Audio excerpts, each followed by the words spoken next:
कभी अगर एटीट्यूड रखना हो तो एक बाज की तरह रखना, क्योंकि आसमान में वैसे उड़ते तो कई पक्षी हैं, लेकिन बाज उन सभी पक्षियों और आसमान का राजा होता है। क्योंकि एक बाज का एटीट्यूड बाकी पक्षियों के बीच रहना, साथ उड़ना या उनके जैसा बनना नहीं होता, बल्कि वो अकेला उड़ता है और सभी पक्षियों से सबसे ज्यादा और ऊंचा उड़ना उसका लक्ष्य होता है। आसमान में इतना ऊपर चले जाना जहां उसको कोई टच ना कर सके, कोई डिस्टर्ब ना कर सके और ना ही उसे कोई चोट पहुंचा सके।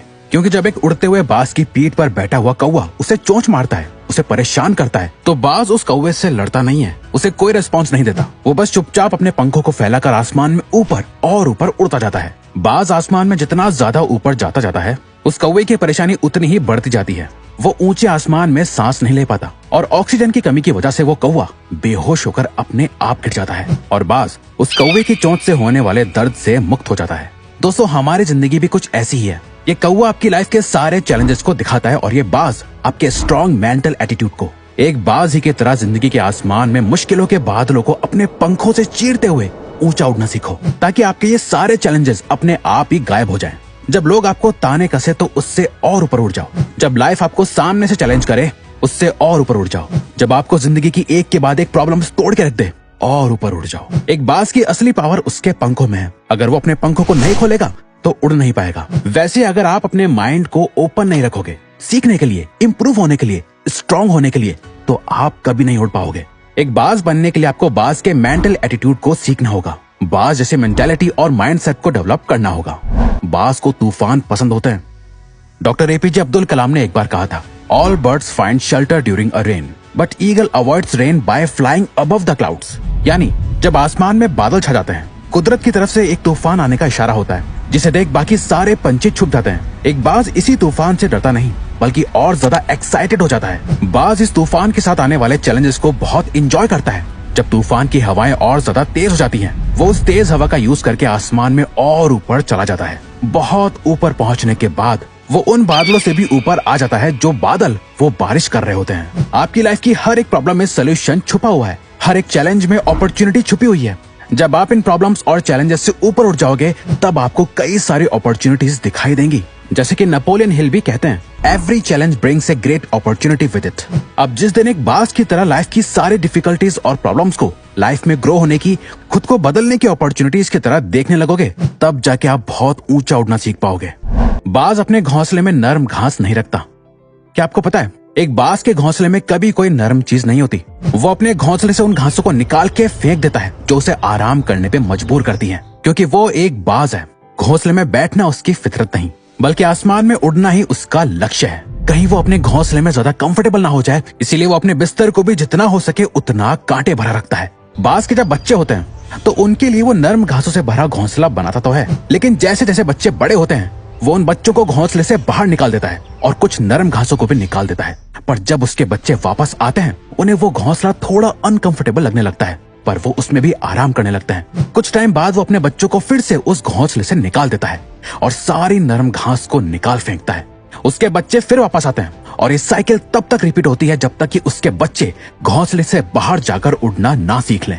और एक बार जब वो उड़ना सीख जाते हैं, तो वो समझ जाते हैं घोंसले के कंफर्ट में रहने से ज्यादा आसमान में उड़ना ही उनका असली मकसद है। एक बाज भी इस बात को समझता है कि कंफर्ट जोन उसके लिए कितना खतरनाक हो सकता है, पर हम इंसान अपनी लाइफ को जितना हो सके उतना कंफर्टेबल बनाते जाते हैं। भूख लगी है तो ऑनलाइन खाना मंगा लिया, बोर हो रहे हैं तो रील्स स्क्रॉल कर ली। ये सारी बड़ी बड़ी कंपनीज आपकी लाइफ को जितना हो सके उतना इजी और कंफर्टेबल बना रही हैं, और ये आपको जितना हो सके उतना वीक बना रहे हैं। आप जितना ज्यादा कंफर्टेबल जोन में रहोगे, आप उतना ही ज्यादा आलसी होते जाओगे और आपका फ्यूचर उतना ही ज्यादा अनकंफर्टेबल और मुश्किल बनता जाएगा। हमारा कंफर्ट जोन ही हमारा सबसे बड़ा दुश्मन होता है और हमें इसका अंदाजा तक नहीं होता।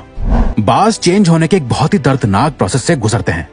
बाज का अपनी स्पीशीज यानी पक्षियों में सबसे लंबा लाइफ स्पैन और उम्र होती है, जो कि 70 साल तक जिंदा रह सकता है। लेकिन इसी एज तक पहुंचने के लिए उन्हें एक बहुत ही पेनफुल और दर्दनाक प्रोसेस से गुजरना होता है, जो एक तरह से उन्हें एक दूसरी जिंदगी देता है। 40 की उम्र तक आते आते एक बाज के लंबे और नुकीले नाखून कमजोर हो चुके होते हैं, जिससे वो अपने शिकार को पकड़ नहीं पाते। उसकी नुकीली चोंच अब मुड़ चुकी होती है, उसके पुराने सारे पर उसकी छाती से चिपक जाते हैं, जिससे उसे उड़ने में बहुत दिक्कत आती है। अब बाज को एक चॉइस लेनी होती है, या तो वो ऐसे ही मर जाए या फिर अपने आप को एक पेनफुल प्रोसेस से गुजार कर बदला जाए, जिसे करने के लिए वो अपने घोंसले में जाता है और अपनी चोंच को तब तक पत्थर पे जोर जोर से मारता है जब तक कि वो टूट नहीं जाती। फिर वो अपनी चोंच के दोबारा बड़े होने का इंतजार करता है और चोंच ग्रो होने के बाद उस चोंच का यूज करके अपने नाखून उखाड़ देता है और उनका दोबारा ग्रो होने का इंतजार करता है। जब ये हो जाता है उसके बाद वो अपनी चोंच और पंजों से अपने पंखों में से मोटे मोटे फेदर्स यानी पंखों को तोड़कर निकाल देता है और सिर्फ हल्के फेदर्स को रखता है। इसके बाद बाज अपने रिबर्थ की सबसे पहली उड़ान भरता है और खुद को जीने के 30 और साल दे देता है। बाज अकेला ही क्यों उड़ता है? एक बाज बाकी सारे पंछियों में सबसे ऊंचा उड़ता है, जिसके लेवल को कोई दूसरा पंछी टच नहीं कर सकता। बाज ये मानता है कि वो बाकी सभी पंछियों में सबसे सुप्रीम यानी ऊंची श्रेणी का है, इसीलिए वो हमेशा अकेले ही उड़ना पसंद करता है। एक बाज कभी किसी चिड़िया, कबूतर या कौवे के साथ नहीं उड़ता, या तो वो बाकी बाज के साथ उड़ेगा या फिर अकेले, पर कभी किसी छोटे मोटे पंछी के साथ नहीं रहता। अगर हम सभी पंछी हैं और आपको सभी पंछियों से बेहतर और सुप्रीम बनना है तो आपको अपने आसपास के सभी छोटे मोटे पंछियों यानी छोटी सोच और कम एबिलिटी वाले के साथ नहीं, उनसे ऊंचा उड़ना सीखो। अगर आप लाइफ में कुछ बड़ा करना चाहते हो तो उन लोगों से दूर जाना होगा जिनकी सोच ही छोटी है, जो कभी कुछ बड़ा सोच ही नहीं सकते। जो लोग आसमान में ऊंचा नहीं उड़ना चाहते वो आपको भी जमीन पर ही रखेंगे, बेशक आप अकेले क्यों ना पड़ जाओ। अगर आप ऊंचा उड़ना चाहते हो तो आपको उन लोगों से ऊपर उठना पड़ेगा जो लोग खुद तो नीचे ही रहते हैं और आपको भी ऊंचा उड़ता हुआ नहीं देखना चाहते। एक बाज की तरह स्ट्रॉन्ग विजन डेवलप करो। एक बाज अपने शिकार को 5 किलोमीटर दूर से ही देख लेता है और जब वो अपने टारगेट को लॉक कर लेता है, जब उसका गोल एकदम क्लियर हो जाता है, फिर उससे फर्क नहीं पड़ता कि रास्ते में क्या है, कितने पेड़ हैं, कितने लोग हैं, वो शिकार कितना खतरनाक हो सकता है, वहां तक पहुंचना कितना मुश्किल है। वो कुछ भी करके अपने शिकार को पकड़ लेता है और अपने गोल को अचीव कर लेता है। एक बाज कभी इस बात को लेकर परेशान नहीं होता कि उसे अपना खाना कैसे मिलेगा, वो सरवाइव कैसे करेगा, किसी ने उसके लिए कहीं पानी भर के रखा है या नहीं, उसके लिए खाना डाला है या नहीं।